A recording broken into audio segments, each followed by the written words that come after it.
Hey, here we are. It's Mitch and Mike, and guess what, boys and girls? What? We got a special guest, Mr.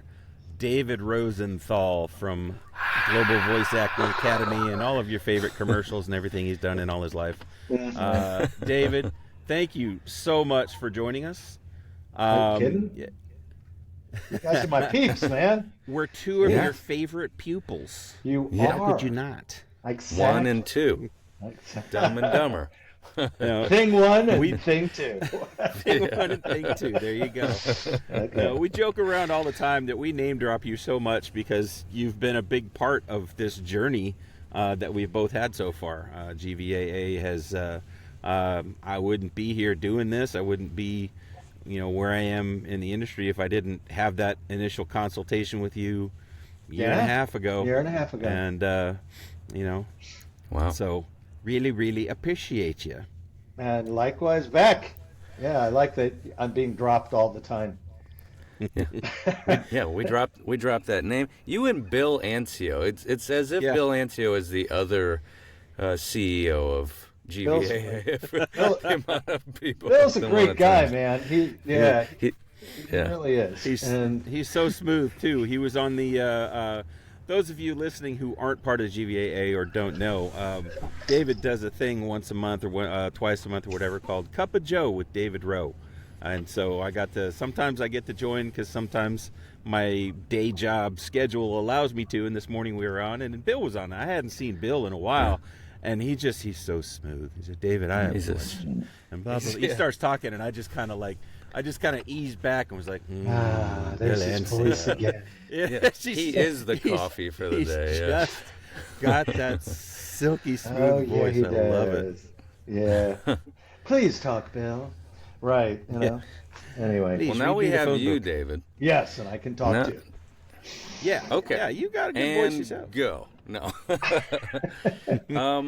I think we do have some questions, but I think you might as well start by telling everyone, mostly just my parents or my aunt, whoever's listening, about Hi, yourself, Molly. like how you Hi, started. Pat. Yeah. Yeah. Yeah. Tell us about yourself, or tell the audience My about humble yourself. beginnings. Yes, please. I actually,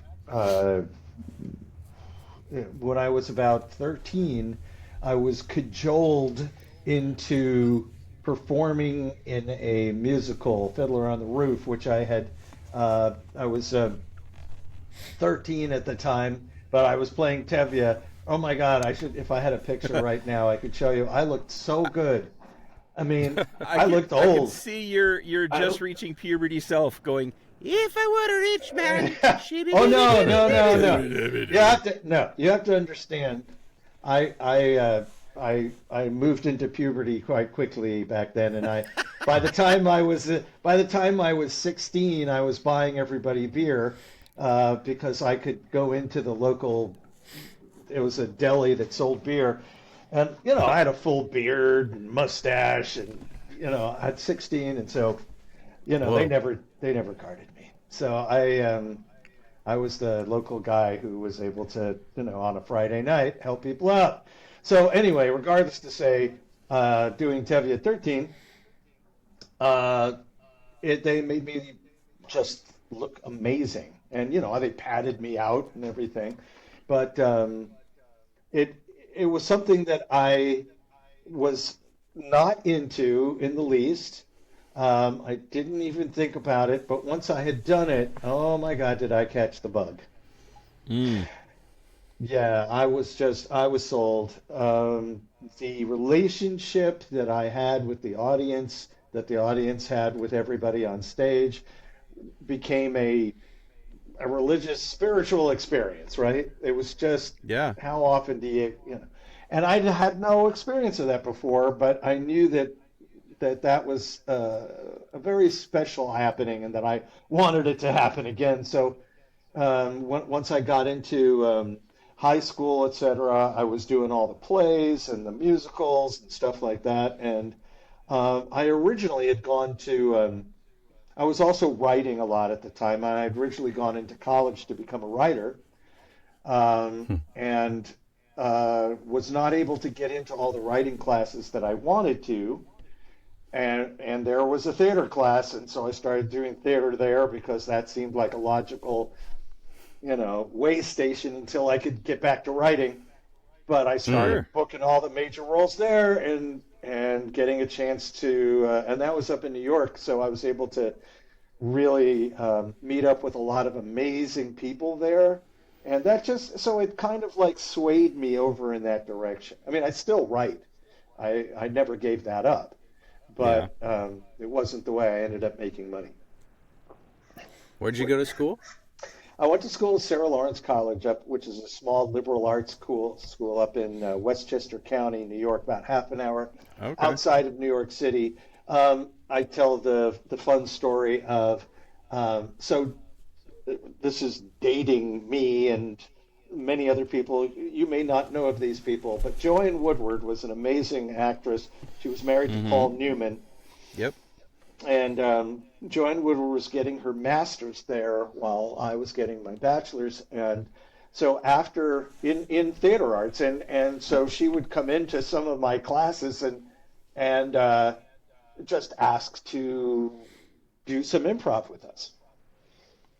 And everybody was just, the teacher was just like, "Oh, please, Joanne, anything you would like." And and then, Paul would come to pick her up sometimes, and then Paul would be doing improv with us as well. What? Oh my gosh! I know, right? Improv with Paul Newman and Joanne Woodward. Whoa! Yep. So wow. I mean, things like that were just being in the right place at the right time. And then after graduating, I just went into New York City, and things were happening there. But New York slaps you around a lot, and I am no exception. I got slapped upside the head so many times. Oh, okay. Yeah. Wow. I don't want to go to New York. It sounds like a violent place. It's so scary. It can be. I don't want to get slapped. I'm a gentle boy. Right. So, well, so was I. That's the problem, is that when you get slapped and you're a gentle boy, you don't know which side is up, and it happens so fast and so, that so that didn't work out for me. I mean, I can tell you stories about New York too, amazing stories, but that's maybe for another time. Anyway, I'll be back on again with you guys next week. Hey, of course. Next week and the week after Dave is that. going to be our regular once a month guest. Sure. Oh my God, he's on again. All right. Anyway, but no, and then I love you did that for a while, and then reality hit, and you got into finance. And you were a financial manager, financial consultant? Advisor. Yeah, advisor. That's advisor. The word I was searching for. Yes, advisor. Exactly. Yeah. New York was interesting for me because it introduced me to a lot of people who went on to become celebrities, major film stars, etc. And I just happened to be in the right place at the right time to get to know them. But they did go on to L.A. Some of them, a couple stayed in New York, but most of them moved to L.A. And unfortunately, many of them succumbed to whatever the alcoholism or become cocaine addicts or whatever it was. And so in a way, I was at the time. I was very jealous and unsure of my own talent because they were all moving on, and I had my own chance and experience that didn't pan out in that way. But looking back at what problems they had later on that I did not, it was a blessing in disguise. And you never know that at the time. You go, damn, I could have been a cocaine addict too. But sounds like fun. Yeah, exactly. I mean, they look like they're just great people. Yeah, having a ball, having a good time. Like their teeth taste good, even. Oh, wow. But yeah, it was. So that was a blessing. And then when I moved out to San Francisco, I knew that I needed to take a hiatus from acting because I did not have a healthy relationship to it, shall we say. Mm-hmm. I was either high as a, feeling like the top dog, or I was feeling like a pile of shit. It was like one or the other, Mm-hmm. up and down, up and down. That is not a healthy lifestyle.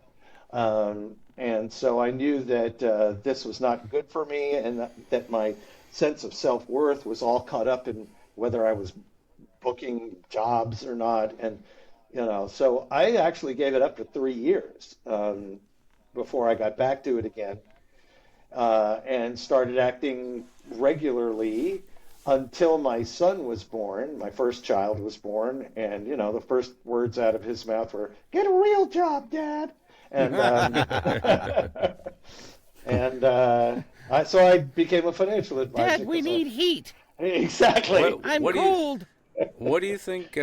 What do you think shook you out of that roller coaster of ups and downs? Yeah. Having a kid. Well, so as I said, I when I left New York and came to San Francisco, I did not immediately become a financial advisor. As a matter of fact, it was about 9 years until that happened. But before, what was happening is for 3 years, I was doing almost anything else. I was a record store manager. I was did a newspaper delivery. I was a house painter. I was a caterer and a waiter. I did tons of different things. This And is what what, I mid, did, late 20s? mid to late 20s, and exactly. And what I was doing, whether I knew it or not, is I was finding my place in the world, my sense of self-worth, and my place in the world, regardless of what I was doing.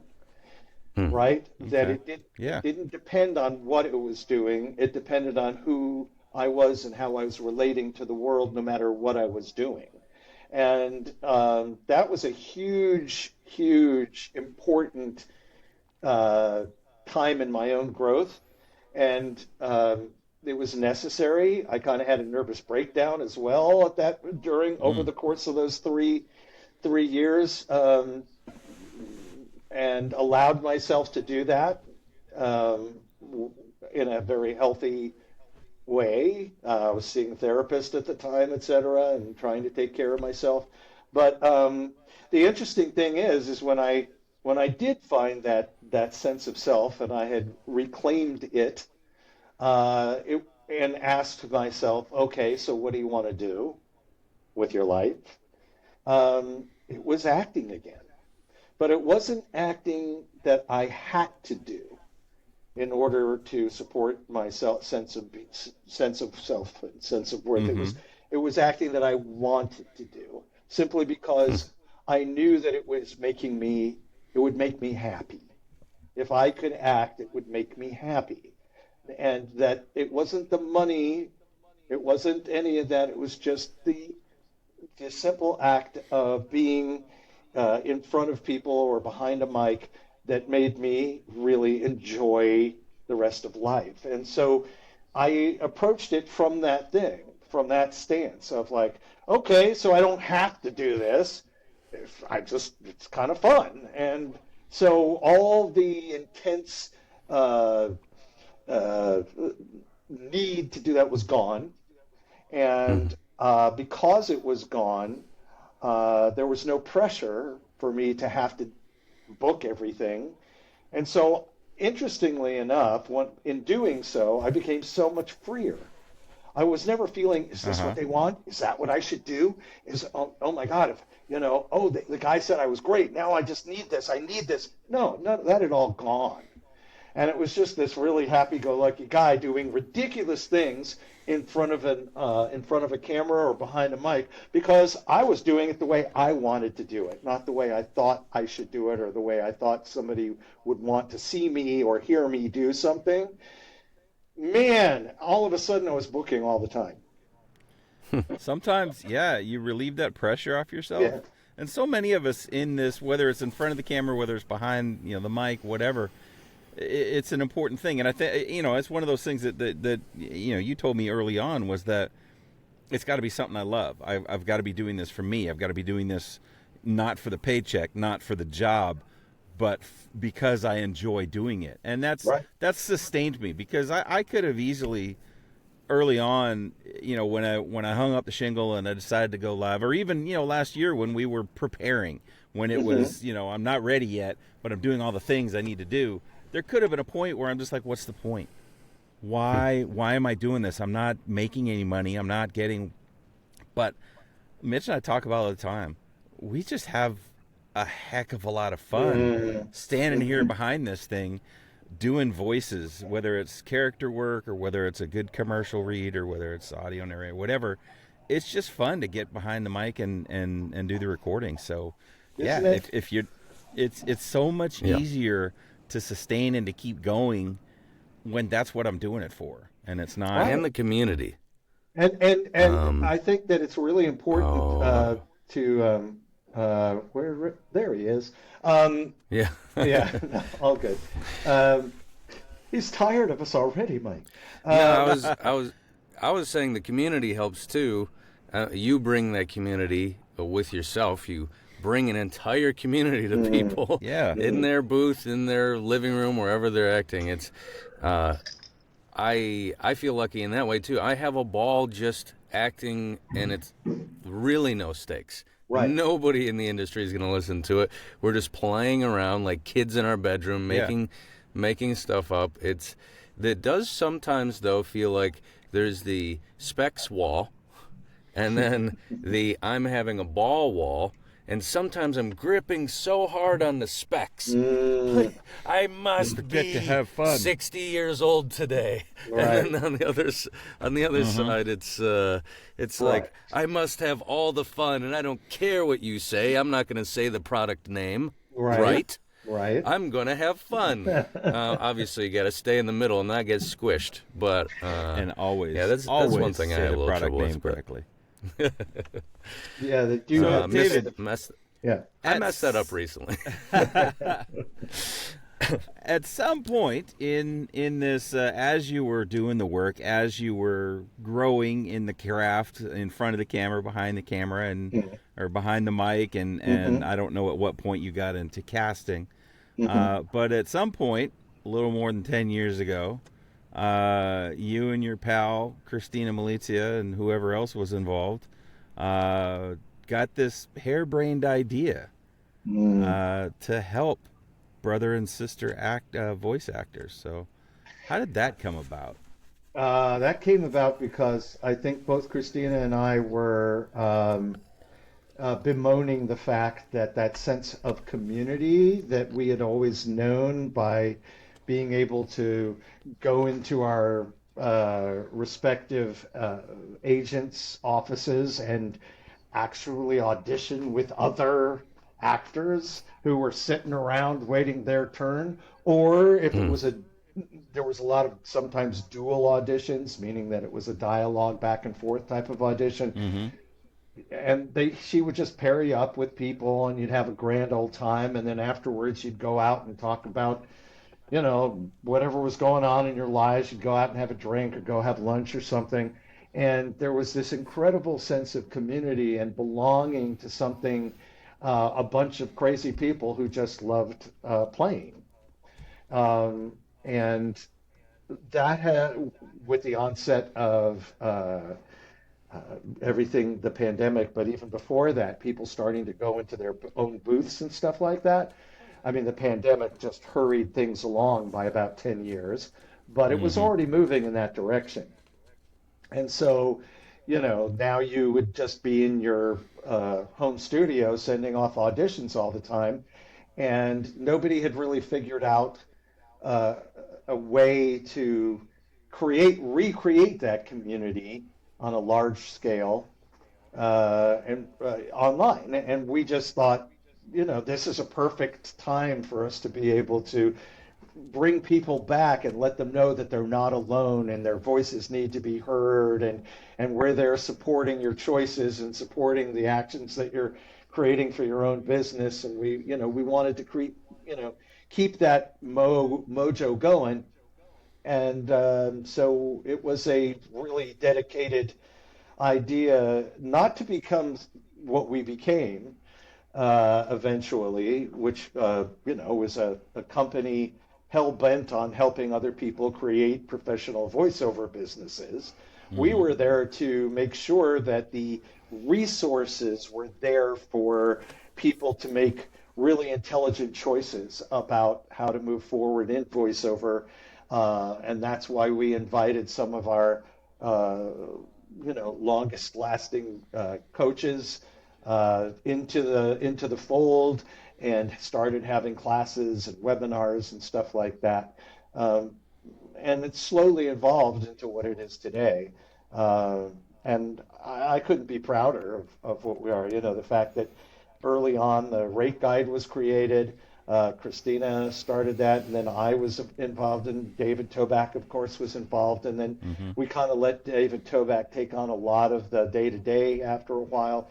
But the fact that it's become an industry standard, I was just on helping somebody out for a voices audition the other day and saw on the specs and the payment, it says, I work off of the GVA rate guide, and so I have figured out that this is the rate for this. I mean, stuff like Mm-hmm. that means a lot to me, man. It really Yeah, does. I see it all the Yeah. time. Everywhere Yep. that I see stuff posted is, Yep. and you see it like, Twitter. What's the casting call retweet or whatever it is that a lot of Oh us yeah. subscribe to? One of the Right. big things that they'll post a job and they'll say, "Hey, remember the GVAA rate guide says this Right. is worth this much. Make sure you're Right. Yeah. negotiating your rate." So Yep. yeah, everyone is aware of it, and utilizes it. So that's an amazing thing for the industry right there. Yeah. If you didn't offer great coaching and great video library and other things, that would Yeah. be an amazing thing that you guys did. So But after all those years of acting and being a voice actor, um, suddenly becoming, a coach who can pass on the excitement and the joy of what I was able to do to other people, and make sure that they are being some of the best self-entertainers there are. Because we need to entertain ourselves as we are in our booth a lot, hours a day alone, sometimes. yeah, So we need to entertain ourselves. We need to make sure that what we're doing gives us daily a little shot of daily joy or a little bit of energy and spirit in what we're doing, and so for me to be able to somehow communicate that and support that and nurture that has been just incredible. And then being able to and cast some of my friends and people who I've known in the industry doing that. Directing a couple of things here and there. It's just been really nice to kind of branch out from what I did for almost 40 years, so mm-hmm. that's been fun. Yeah. How do you I find the mean, time for it all? Yeah. you're GVA like we were talking about, is that name that everyone. It's bigger now than the people in it. It's Mhm. bigger Mm-hmm. than some of the biggest names in voice acting. It Yeah. feels like I hear it more than, but it's still David Rosenthal on my shoulder, a little angel on my shoulder, telling me Aw. when I'm in a rut. It's like, have fun. Nothing out there matters right now. You're in your booth. Like, there's so many little things that you've told me, and the people that work with you and for you, that have Mhm. told me just everything I use, Yeah, utilize in my booth. So David, I it's can't tell That's you how awesome. many times I've been in the booth and been doing something and heard you over the back of my shoulder whispering in my ear, "Where's your smile? Find Yeah, your there you go. smile." It's a yeah. big Where's your one. smile? It's a big Yeah. one, boys. Yep. But yeah, the thing that I love the most about GV is that while it has grown, exponentially, it's still a, a, a small group of community, a small group of Mm-hmm. people in a way that keeps things moving. We certainly, because GVA doesn't make a whole lot of money because we're paying our coaches so much and we're paying our we're giving as much as possible back to the community. We try to give our admin raises every year and things like that at Christmas time. But uh, that we've never been about making tons of money. There are definitely places out there who are about making tons of money. But I think that we have remained true to our roots of, yes, we want to help make people happy and start making money and create a business. But the thing that we started out with about the sense of community is very much underpinning everything that we do.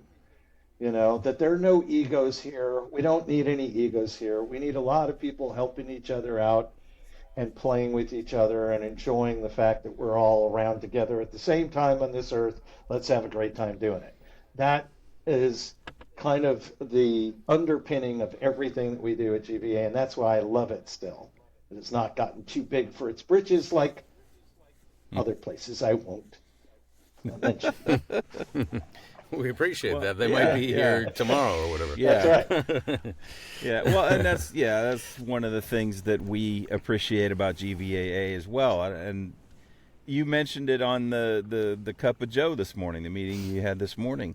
We were talking about the topic was all just the glut of ads for coaches on social media. Hey, you want to get into voice acting? Let me tell you how easy it is. Give me $200 for my webinar and all. And you don't know who these people are. People know who GVAA is. People know the quality of product. And that's the thing is that I have not heard anybody say anything bad. I'm not saying nobody's ever said anything bad about GVAA. I'm sure, David, you could probably tell stories, but it's universally accepted in the industry that GVAA is a quality organization, and they actually care about the people who are members. They actually care about our success, our careers. Are we having fun? Are we getting the right training? Do we have the right resources? And what can we do to help you along? Even the changes that you've made, that you rolled out earlier this month, Right. with the and go ahead. Yeah, I mean, take the platform, take the opportunity to talk about the new things with GVAA Right. rolled out. So the one of the things that we're doing right now is that when anybody becomes a member, or our present members are now also being able to fill out an intake form with the idea that how they answer that form is going to have everything to do with the track that we put them on, the action track that we put them on, so that they can get the most out of their membership. Maybe if the intake form reveals a little bit about, I would love it if you would start doing your workouts with this coach or that coach.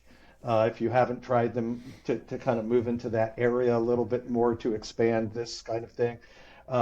If you haven't watched this webinar yet, for people who are already out there and have businesses, I offer them, and we will be offering them the opportunity, depending on the marketing track that you're on, to just send me audition samples that you're doing, to make sure that you're sending out the best possible auditions so that you can stay on top of your game. And we do quarterly check-ins to make sure that what the track that you're on is, what benefits are you seeing from this? How are you making this work well for you? Because people can get stuck, and it's easy for people to, especially us creatives, to be easily distracted by a number. Maybe go over here, maybe try this out, maybe do this out, and then by doing so, you're never truly focusing in and finishing up on something that might have had a little bit more impact had you just kept moving forward with that. So we're just here to keep you honest. Once you're a business, are you doing what you should be doing for your business? And we don't want you. There are certain different marketing tracks that people can get on. You can market yourself locally, regionally, nationally, internationally, but all of those require a different model and a different attack that you're going to take on the marketing itself. And if your marketing business model is not in tune with the way that you're marketing, or you're doing things that you're resenting, oh, I hate this part of marketing, I hate doing this, then you're not going to do it well. And so I would need to take a look at that and say, one, why do you hate it? Okay, what do we need to replace that with? If you're not going to do that, because you don't get into voiceover to experience more stress and resentment and anxiety, I hope, right? So then the idea is what can you do that you do enjoy, that will help you make that next step, reveal yourself to more people in this area or that area. So there's always a lot of different tricks of the trade to be able to do that, but we just need to get to know each and every person well enough to be able to say, well, we might recommend that, except he hates doing that, or she can't, she doesn't have the time to do this, therefore what can we do to make up for that? So, and those are very professional decisions that have to be made, because you better live up to them afterwards as a business. If we're going to spend the time, I want to see results. I want to see you saying, okay, check this off, check that off. Next, thank you very much.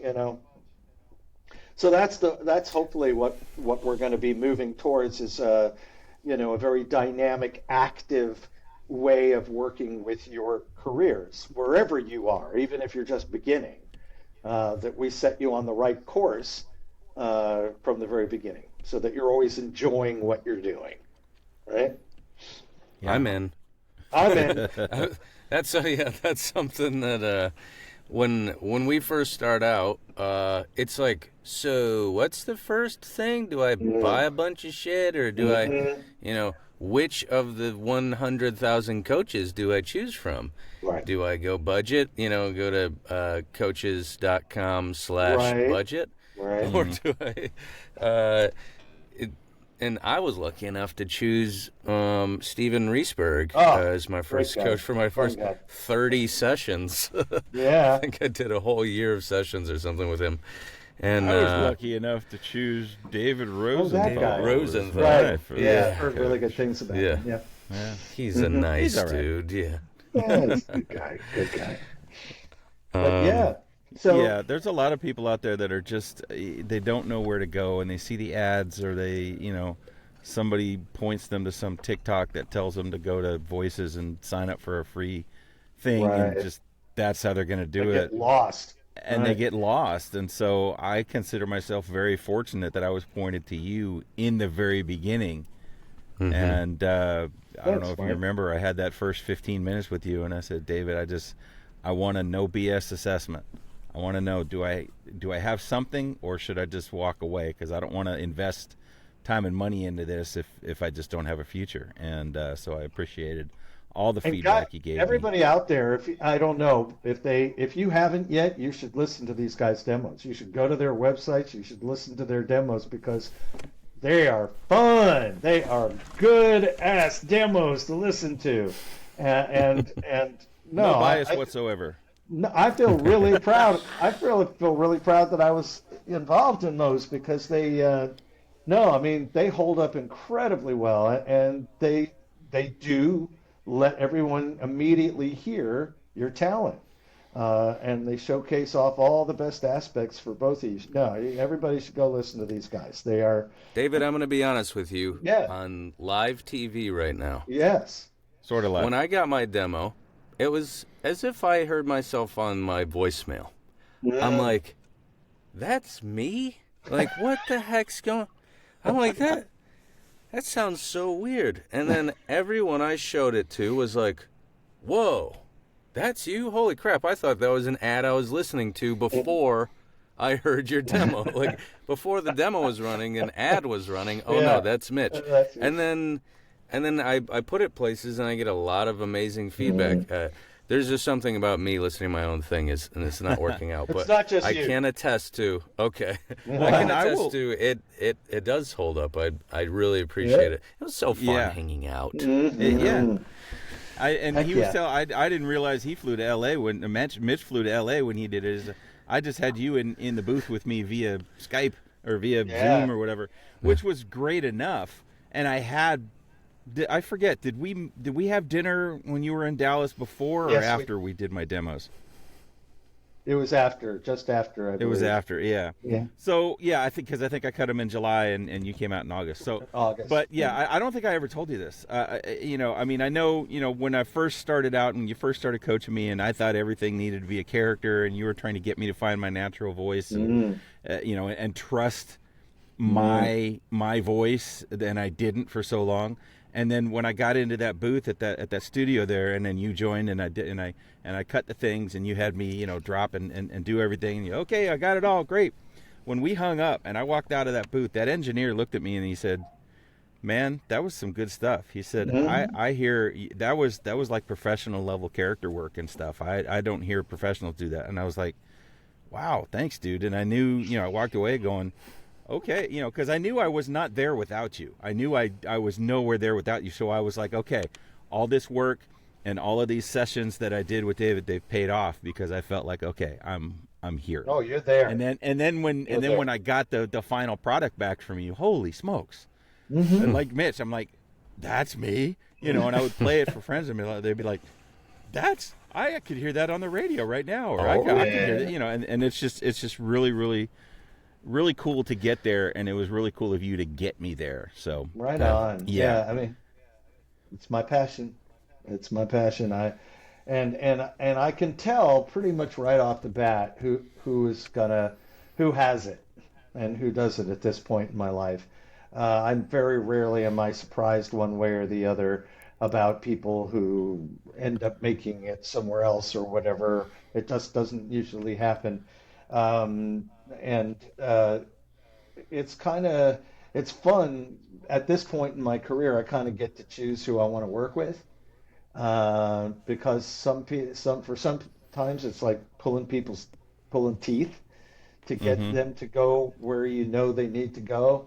I don't love that anymore. I really love working where the kind of the spark, the life is already there, and it's just a matter of you kind of giving them some tricks of the trade and pointing them in the right direction, and most of all, just giving them the awareness of how wonderful they really are, and that if they can only believe that and say, I am, and that's an okay thing to say.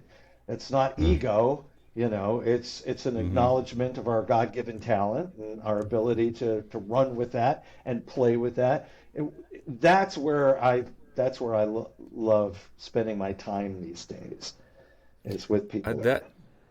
That leads to a question I was hanging on Yeah. to. So these people, you've been coaching. I don't think you could count how many people. It's been a lot. So you meet some that maybe aren't there yet, or may never get there, and you meet some people that are like pulling teeth. What is the through line of the people that you're like, yes, let's go? What do you see in most of them that you're like, oh wow, here we go? Right. So I would say that most of the people that I work with that I know are going to ultimately end up being successful as long as they stay with it. I think I told today, I said it took me 7 years to get where I wanted to get to, and that the last 28 have been amazing because of that. That's a long time to play for your income, to put in 7 years of not making all your income that way, only making some of it at first and then slowly building. But,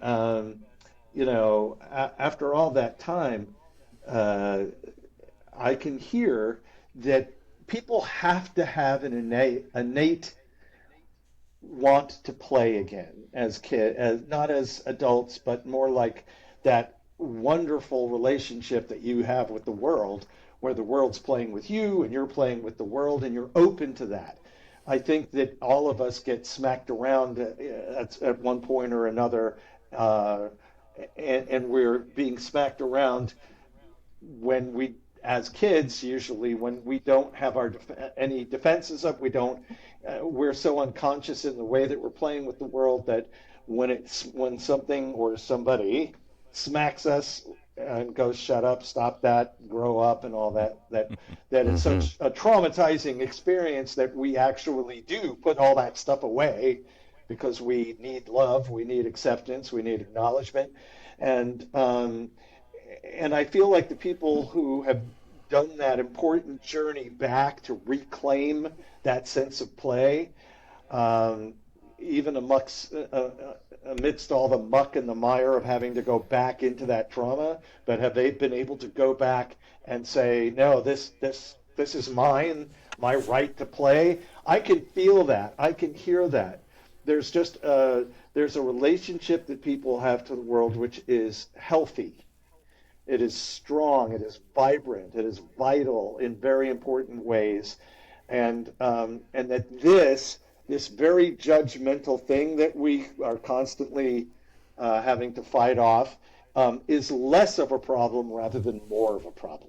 I will never say that there is no problem there. We live, we live with our judgmental, within that kind of judgmental framework in much of what we do in life. If we're out on a job, oh, that guy's not doing his job really well, or oh, somebody thinks that I'm not doing my job that well, and we're constantly like living within that world. That world doesn't. I don't like that world in voiceover. Judging other people. Yeah. Yeah, I think that's something that you leave outside in the world, but once you get into your booth, it's just an oasis. It's time for you to play. And I know that Yeah. certain people have access to that in a fundamental, visceral way, and I can feel it. Just in an hour or two of working with them, I'll go, yeah, yeah, I can work with this person. There are many other people where this is like a prison, and they can't get out of the prison. They try, they know that there's something beyond there, but this is just so strong. And sometimes, people need that illness because it helps them survive. Right. Not everybody is in a position to spread their wings and fly. And I don't want to I don't want to demand that somebody go through a door that is too much for them at any certain point in their life. That's not my job. My job is to be aware of the people who do have that special something and show them how far they can fly and where they can go, right? Um, Yeah. Yeah. so, yeah, I would say that that's a long roundabout way of saying that Yeah. that's the thing that I can see as being the qualifying difference for me to want to work with somebody um, and get them to where they need to go. I I think that that's so awesome and amazing, and I felt it as soon as we started working together. And it took Steve. Oh, when I stepped into what was a booth at the time, a Yeah. different type of booth, it took him a while to really crack me open when I was trying to act, at least. And what helps, I think, and what helps everybody out in the world is having a person who has broken out of that prison, as you call it.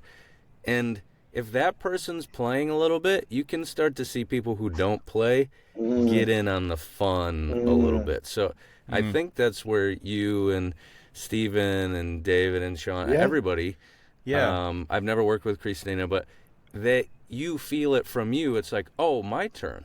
And I hope to be that for other people too. I know Mike is. Mike's, Oh, yeah. just thinking I about like Mike to in play. class sometimes, I'm like, what are we doing in here? We're like the class clowns sometimes. I like to play. Yeah, and that's the thing is I mean when I do the coaching sessions, the group sessions with GVAA, I try to mix and match. I do have, some of my favorite coaches and who I like to work with, but I like to experience. Like I got into Libby's class Oh yeah. her first one. She was phenomenal. Oh Loved yeah. that. I'm like, okay, there's someone I can see what she has to say, Yeah. and get those different views of what I'm doing and what I'm presenting, what I'm bringing to the table, and how to. Because if I keep going to the same person, they're going to tell me the same thing over and over again. Right. And sometimes I like that because it strokes my ego. But Yeah. That is nice. at the same time, yeah, I love the variety. I love the fact that you just keep bringing people in.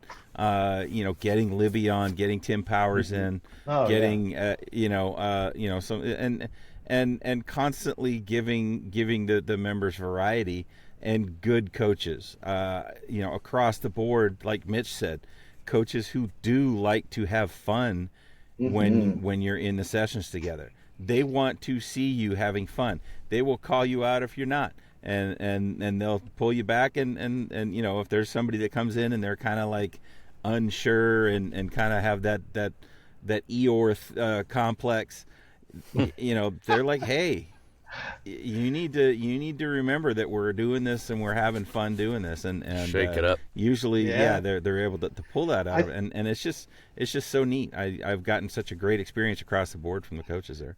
Yeah, I love that. And we're all very different. We approach the. We're all going for the same stuff, but we're different in the way that we coach. But we're all looking for the people to. I think that what I love about all the coaches is that we all just want people to have that aha moment where all of a sudden it all works, it all comes together. I always love watching when I'm doing a workout, all the other people in the workout, when somebody suddenly hits it and it's working and everybody's all head the faces starts bobbing and they're like, oh yeah. Yeah. And that's such a kick to know that what it's doing is it's sparking that universal sense of everybody being aware of the human condition and what's authentic and what's real and what's joyous about that and honest about that. I just love that us being human beings, that we can all kind of zero in on that moment and share in that revelation, right? It's not just an aha for the person doing it, it's an aha for everybody in the room going like, dude, yeah, that. It's very fun. Yeah, and like you said, it's a community, and it's everyone's rooting for each other in those group sessions. Oh yeah, and you feel it. And it's great. What were you gonna say, Mitch? I was gonna say sometimes you're like, I want a moment, like I want my moment. I brought it was semi-recently. I brought just a narration piece in or e-learning or something, and I was not. Everyone else was killing it, and David's like, you guys brought your stuff today. I'm like, oh crap. I think I was last, and he's like, all right, we'll get them next time. And I'm like, crap. It was nice to see everybody else get their moment, though. Oh yeah, it was fun. Yeah, that's funny. But that kind of the moments like that just are kind of what I'm around for now. I mean, I am a senior and have been doing this for a long time, and to me, this kind of energy and excitement is, if I can help somebody have an aha moment and then have an aha moment with their business and then be able to say, oh my God, you actually booked that? That's amazing. That gives me the kind of joy that used to come from booking with my agent. It's really weird when your agent calls and says hey, you just booked this, and you go like, okay, thanks. And you're going, uh-oh, what's going on here? Why am I not jumping around all excited? And it's because after, 40, 38 years, whatever, my joy comes from someplace else now. And I have the right to do that, I mean, after Did that scare you at first? It was weird when it started happening. but I kind of understood that I had, whenever you do something for a lifetime, there's always people that want to do others. You kind of want to explore other stuff. Um, my good friend Danny Stern, who he was in all the Home Alone movies and the City Slicker Oh, huh. movies. Yeah, um, he played Marv in Oh, the yeah. tall geeky guy in Home Alone. Yep. Yeah, so he'd been in so many movies and everything, and but then all of a sudden he decided he wanted to become a sculptor, and he's become an amazing sculptor, and Wow. he has commissions from cities across the United States, and not to say that he never dips his toe back in. I mean, he will if he's given the right vehicle, but otherwise, his uh, yeah, he's done an amazing job. He wrote his memoirs recently, and uh, mentions You got a us. book out? Yeah, it's called Home Oh. and Alone, and Hmm. it's kind of fun to hear because he talks about a number of stories about me and him. He and I were inseparable for the first, like from time we were 13 to the time we were about 17 or 18. Um, Hmm. and Wow. we did everything together. We hitched all over the United States. We got into trouble here and there, and oh my God, we did all sorts of wild stuff. And so it's kind of heartwarming to see that that's in there. That's in the book. Um, but anyway, yeah, the idea is that after a lifetime of doing one thing, I don't know, I think everybody has more in them than they know. And there's no reason not to explore that kind of joy in another way. Oh, wow, I can do this. I can experience the same kind of revelation of doing this. Wow, this is Hmm. really cool. So for me to suddenly become a coach or CEO of a company like this is like a lifetime. It's been leading up to this now, and now I love this, and now I'm putting as much heart and soul as I can into this. So a That's lot of great. fun, guys. Yeah. Yeah. Well, and we have had a lot of fun with you, David. Yeah, we've stolen your time. Yes, we have. Well, you and have and it. as I said before we started recording, normally we go about a half hour, but we Yep. we want to let roll with you. And I look down and we've crossed the 50-minute mark, Oh, and I'm yeah. like, I don't care. Hello. I don't care.